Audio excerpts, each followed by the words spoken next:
नमस्कार विद्यार्थी व पालक मित्रांनो, मी ऋषिकेश कुलकर्णी आपल्या सर्वांचं व्हायब्रंट ऍडमिशन गायडन्स या आपल्या युट्यूब चॅनलमध्ये स्वागत करतो. मित्रांनो, अनेक विद्यार्थी आणि पालकांचे या 2 दिवसांमध्ये भरपूर फोन येत आहेत, ते म्हणजे नीट एक्झामच्या रिलेटेड. अक्षरशः काल रात्रीपासून तर अनेक फोन येत आहेत.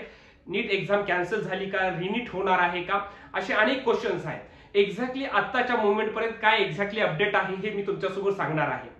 अनेक विद्यार्थ्यांचे कॉल येत आहेत की सर, कालचं जे कन्फ्युजन झालं होतं की नेट एक्झाम, जे NTS net exam cancel conduct करतं, जी की एक्झाम कॅन्सल झालेली आहे. असिस्टंट प्रोफेसर, पीएचडी याच्यासाठी ते एक्झाम असते. ती नेट ही एक्झाम, नेट एनईटी नेट ही एक्झाम कॅन्सल झालेली आहे. ती एक्झाम देखील एनटीएने कंडक्ट केलेली होती. त्याच्यामध्ये काही सायबर सिक्युरिटी यांच्याकडून कळालं की या पेपरमध्ये काहीतरी म्हणजे पेपर लीक झालेला आहे तो पण. त्याच्यामुळे त्यांनी हाय सिक्युरिटी पर्पज साठी ती एक्झाम एनटीएने कॅन्सल केलेली आहे. पण नीट रिलेटेड अजून कॅन्सलेशनचे काहीच अपडेट नाहीये. तर एक्झॅक्टली नीट कॅन्सल होणार आहे का आणि त्या गोष्टी कुठपर्यंत चाललेल्या आहेत या व्हिडिओच्या माध्यमातून मी तुम्हाला सांगणार आहे. आजच्या दिवसाच्या काही अपडेट्स तुमच्यासमोर घेऊन आलेले आहेत, जे की युनियन मिनिस्टर धर्मेंद्र प्रधान आहेत. त्यांनी काय सांगितलेल्या गोष्टी बघा. We are committed to holding zero error exam and high level committee is being form to improve NTA functioning. म्हणजे जे काही झिरो लेवलला करायचा प्रयत्न करण्यात असं त्यांचं म्हणणं आहे, परंतु खूप मोठ्या प्रमाणामध्ये स्कॅम झालेला आहे. मी जी तुमच्या समोर गोष्ट सांगणार आहे ती तुम्हाला कळेल की एक्झॅक्टली 4 तारखेला पेपर कसा विद्यार्थ्याच्या हातामध्ये होता आणि त्याने कशा पद्धतीने कबुली दिलेली आहे. यामध्ये गोष्ट काय घडत आहे, काही विद्यार्थ्यांनी किंवा काही पालकांनी किंवा काही ज्या एजन्सीमधल्या लोकांनी मिळून पेपर लीक केलेला होता, ती एक वेगळी गोष्ट आहे. परंतु ज्यांनी मेहनत करून आणलेला स्कोर आहे ते विद्यार्थी सध्या शांत आहेत. ज्यांनी मेहनत करून आलेला स्कोर आहे त्यांचे पॅरेंट्स सध्या पॅनिक सिच्युएशन मध्ये आहेत. कारण की ज्यांच्या मेहनतमुळे आलेला त्यांचा खरा प्रामाणिक स्कोर आहे, अशा विद्यार्थ्यांनी करायचं काय. रिनीट घ्या हा प्रश्न, हा व्हॅलिड मुद्दा आहे. परंतु ज्यांनी खरंच मेहनत केली आहे त्यांनी काय केलं पाहिजे, ह्या गोष्टी देखील तेवढ्याच महत्वाच्या. आता बघा एक्झॅक्टली काय सांगितलेलं इथे बघा.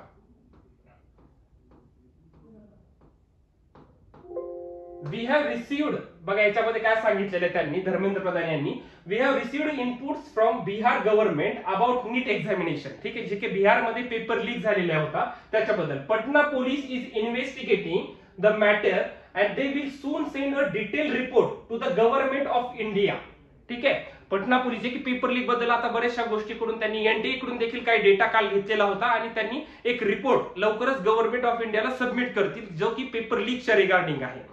आणि त्या रिपोर्टनुसार त्यांनी पुढे ऍक्शन घेणार असं त्यांनी सांगितलेलं आहे. आणि त्याच्यामध्ये स्पेसिफिक रिजन नुसार जे आहे या गोष्टी घडलेल्या आहेत त्याच्यानुसार तिथला एरर सॉल्व्ह करण्याचा प्रयत्न करणार आहे. Let us have faith in our system. No irregularities or malpractices will be tolerated by government. म्हणजे याच्यामध्ये काही झालं तर त्याचं टॉलरेशन काही केलं जाणार नाही असं त्यांचं म्हणणं आहे. एक्झॅक्टली सुप्रीम कोर्टाने देखील काय सांगितलेलं आहे की 0.001% जर की एरर आला तर तो सहन केला जाणार नाही, त्यावर स्ट्रिक्ट ऍक्शन घेतली जाणार आहे.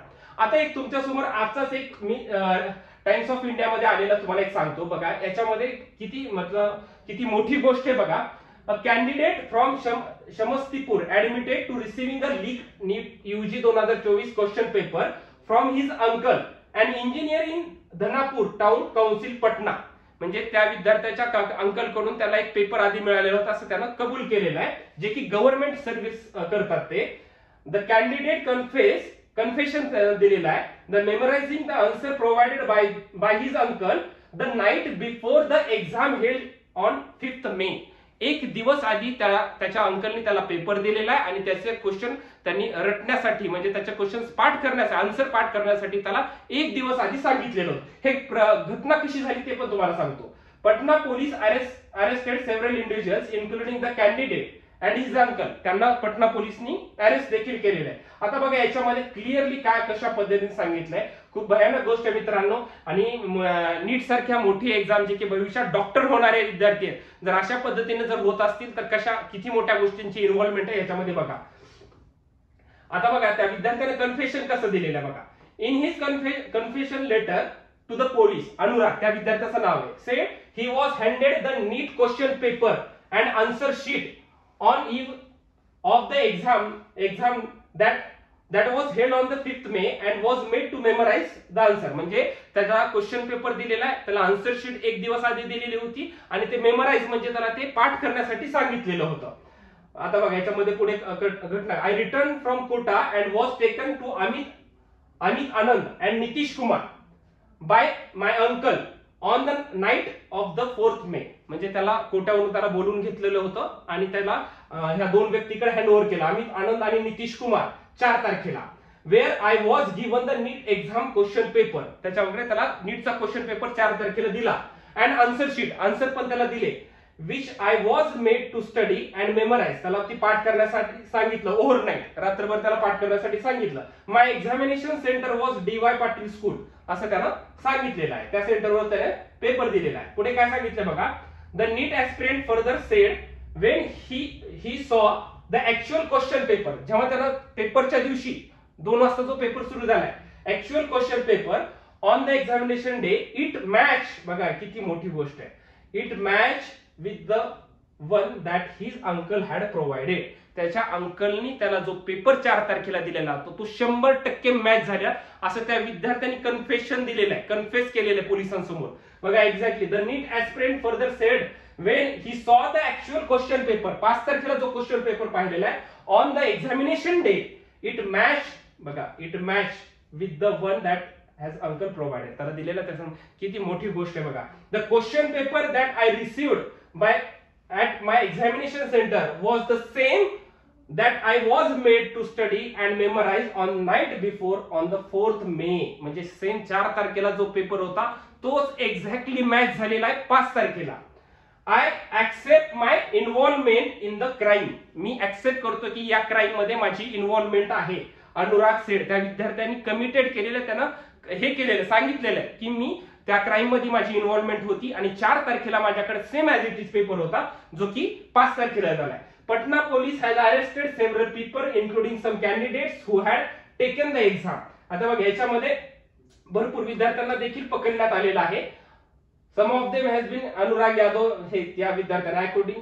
आता बघा ह्याच्यामध्ये बाकीचा क्रम तर मी एका व्हिडिओच्या आधी सांगितलाय. म्हणजे 4 तारखेला जो पेपर होता, 5 तारखेला जो पेपर होता, त्या विद्यार्थ्यांना कमिट केले की 1 दिवस आधी माझ्याकडे हा पेपर आलेला होता आणि सेम जो क्वेश्चन पेपर होता तोच 5 तारखेला सेम क्वेश्चन पेपर आलेला आहे असं त्या विद्यार्थ्यांना. आता या गोष्टीवरून किती चान्सेस होऊ शकतात पुढे हे 8 जुलैला कळणार आहे. तोपर्यंत सध्या काही या गोष्टी समजणार नाही. ठीक आहे. आता या गोष्टीचे एव्हिडन्सेस कशा पद्धतीने मिळतील, स्वतः विद्यार्थ्यांनी कबूल केलेले, ज्यांनी पेपर फिक्स केला होता त्यांनी कमिट केलेला आहे आणि एक्झाम एजन्सी मधल्या काही लोकांना, एक्झाम सेंटर मधल्या काही लोकांना आणि काही विद्यार्थ्यांना पोलिसांनी अरेस्ट देखील केलेली आहे आणि सर्वांनी सांगितलेले की पेपर लीक झालेला होता. इथपर्यंत आजच्या दिवसापर्यंतची हे टाइम्स ऑफ इंडिया मध्ये आलेला आजचा हा लेख आहे, हा मी तुमच्यासमोर घेऊन आलेला आहे. परंतु महत्वाचं काय बघा, आता पुढे काय निर्णय होईल तो माहित नाहीये, तो 8 जुलैला समजणार आहे. आदरणीय सुप्रीम कोर्टाकडून जो काही निकाल येईल तो असेल. परंतु याच्यामध्ये प्रामाणिकपणे ज्यांनी मेहनत केलेली आहे, ज्यांनी 600, 650, 750, 700 पर्यंत मार्क मिळवले, जे काही मार्क्स असतील, 2 वर्ष, 3 वर्ष, 4 वर्षाची काही विद्यार्थ्यांची मेहनत आहे, पालकांचं देखील तेवढंच त्याच्यामध्ये इन्व्हॉल्वमेंट आहे. मग त्या विद्यार्थ्यांनी डबल नीटची एक्झाम कशामुळे द्यायची? ज्यांनी खरंच चांगला स्कोर आला, खरंच मेहनत केलेली आहे, अशा विद्यार्थ्यांचं काहीच कारण नसताना डबल एक्झाम कशामुळे द्यायची हा खूप मोठा प्रश्न आहे. याच्या विरोधात देखील सर्व काही पालकांनी, विद्यार्थ्यांनी उभं राहणं गरजेचं आहे. कारण की ज्यांनी मेहनत केली त्यांनी डबल नीटची एक्झाम का द्यावी हा खरंच खूप मोठा प्रश्न आहे. ज्यांनी या गोष्टीमध्ये इन्व्हॉल्वमेंट केली त्यांच्यासोबत मोठी शिक्षा झाली पाहिजे आणि त्या विद्यार्थ्यांना डिबार करावं किंवा त्या विद्यार्थ्यांची जी काही ऍक्शन घ्यायची ती घेतली पाहिजे. परंतु प्रामाणिकपणे मेहनत केलेल्या विद्यार्थ्यांनी डबल नीट एक्झाम द्यावी का हा खूप मोठा प्रश्न आहे. कमेंट सेक्शन मध्ये मला नक्कीच कळवा. आणि काय याच्यामध्ये काही असे पण विद्यार्थी आहेत की आता काही महाराष्ट्रामध्ये पण काही गोष्टी दिसून येत आहेत की ज्यांनी बाहेरच्या सेंटरवर जाऊन पेपर दिलाय. म्हणजे याच्यामध्ये पण देखील काही इनपुट्स पोलिसांना मिळत आहेत की ज्यांनी बाहेरच्या सेंटरवर महाराष्ट्र सोडून, म्हणजे महाराष्ट्रातल्या विद्यार्थ्यांनी महाराष्ट्र सोडून बाहेरच्या सेंटरवर पेपर दिलेला आहे. म्हणजे ही पण खूप मोठी गोष्ट आहे. अशा अनेक गोष्टी आहेत. एक एक गोष्ट समोरासमोर विद्यार्थ्यासमोर येईलच. परंतु प्रामाणिकपणे मेहनत केलेल्या विद्यार्थ्यांचं काय होणार आहे हे आपल्याला येत्या 8 जुलैला कळणारच आहे. त्याच्या रिलेटेड जर महत्वाची अपडेट लवकरच आली तर मी तुमच्या समोर घेऊनच येणार आहे मित्रांनो. त्यामुळे सर्वांनी व्हायब्रंट ऍडमिशन गायडन्स आपल्या युट्यूब चॅनलला सबस्क्राईब करा. महत्वाचे अपडेट्स पाहण्यासाठी मी तुमच्या समोर वेळोवेळी घेऊन येण्यासाठी तत्पर आहे मित्रांनो. त्याच पद्धतीने काउन्सिलिंगचे ऍडमिशन सुरू आहेत. काही डाऊट्स असतील तर आपल्या व्हायब्रंटच्या लातूर, बीड, बारामती, नांदेड, पुणे आणि संभाजीनगर या आपल्या शाखेला व्हिजिट करा आणि आजच आपल्या सर्व शंकांचं निरसन करून घ्या मित्रांनो. Thank you so much.